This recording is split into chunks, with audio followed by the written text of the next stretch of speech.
Hi, I'm Brad Redding, the Director of Instruction at the Resort Course at Grand Dunes in Myrtle Beach, South Carolina. This video is for all you slicers out there. Now, about 75 to 80% of the golfing population slice. And the reason why they slice, I think, is a lot about the path of the golf club, but also some of the information they get on how to fix a slice. They worry a lot about trying to get the club to swing more from the inside. First move down is trying to turn your hips, things of that nature that deal mostly with the body, and they forget about the golf club. Well, the first thing you got to do is kind of back up. If it's going right, what's wrong with the face? Well, it's got to be open. And if it's open, the more you use your body as far as turning out of the way, keeping your wrist cocked, shifting your weight, pulling it down, those kind of things from the inside, that gets the face to actually get more open. And what I want you to do is reverse that and think more about how to use the golf club. Now, having said that, we're going to do it this way. Golf is a system that's based on basically three areas. You've got your body, and I'm going to use this microphone as my body. It's right in the middle of my chest. Now I'm going to use my hands, that's the other area, and the third area is the club head. Now in golf, all three of those areas move different distances and different speeds. My chest will move roughly anywhere between 6 to 12 inches in a golf swing. That's it, okay? My hands are going to move anywhere from 3 to 6 feet in a golf swing, and the club head, depending on the club you use, might move anywhere from 16 up to 20 feet in a golf swing. So if you try to move your body on the way down and left the club behind, when your body's moved too far relative to how far this is moved. Now, again, we're moving roughly 10 inches, 3 to 6 feet, 16 to 20 feet, okay? That means this is going to move the least as far as speed too. It may move anywhere from 10 up to maybe 20 miles an hour, okay? My hands will move anywhere from 20 up to 50 miles an hour, and the club head will move anywhere from 50 up to 120 miles an hour, depending on who you are.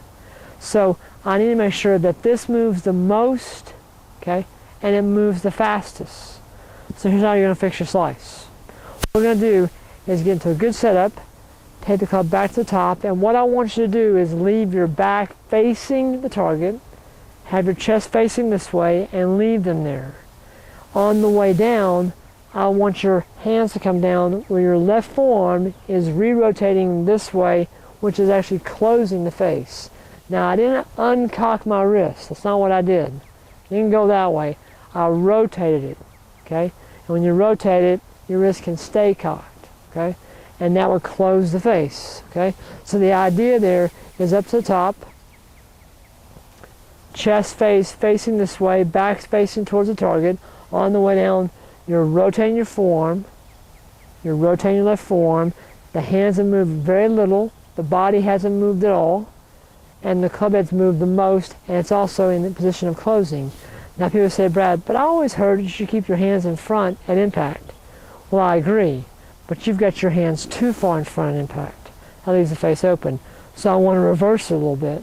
Okay, it may feel like that you're like this.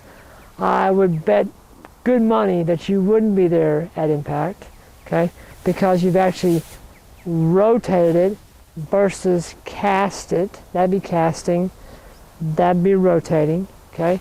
And so on the way down, if I can get my forearm to rotate, my body hasn't moved hardly at all, my hands have moved slightly, here to here, and the club head's moved from there to there. It's actually rotated over and turned over and closed. So at impact, the face is very closed, and you should start hitting hooks that way. They'll feel very powerful, very solid, and they'll go further. Now, if you say, Brad, but now I'm hitting hooks all the time. Well, I've always been a big believer of finding the opposites. If you can find the opposite where you've been, it's easy to find the middle. Most people never find the opposite, though. They stay over here all their life. Let's go on the other side for a while, and I'll tell you what, I think that golf games go through that phase. Great players go from slicing to hooking to golf. You can go back to Harry Vardon all the way to Tiger, and they've all gone through a hooking phase. Now maybe they play a fade now. Jack Nicklaus played more of a fade. Hogan played more of a fade. But people don't know that at Hogan, when he first started playing, he was a tremendous hooker of the golf ball. I mean, we're talking about like big rope duck hooks. And he found a way to neutralize it. Well, again, if you know the opposites, you can always find the middle. So again, here's the drill. We get into a good posture, back to the top. Now remember, bite it moves the least, hands move a little bit, okay? I'm rotating my forearm and the face is closing, so it's actually going to be a very close position impact. Now I'm going to hit one for you, okay? Show you how that works. So we're going to go back to the top, leave our chest facing that way. We're going to rotate our forearm and have the club coming down where it's actually closing. Okay, so back to the top again. And that's going to go way left. Now a lot of people will look at me and say, Brad, but my body didn't move at all there. That never happens. Your body's always going to move. It has to move. You saw mine right there. I tried to rotate the heck out of it. I came down and my hips still turned, my body still turned, and I still went that way. The problem is most people have it out of sequence. This has moved way too far relative to the most important thing in the golf swing. That thing right there. So when I work on a golf game and a golf swing, I'm very concerned about how this works. And then once you learn how to use this, we can start working more on the body. But I tell you what, put your thoughts into the club and the club head, and I'm sure that'll get your game to stay on plane.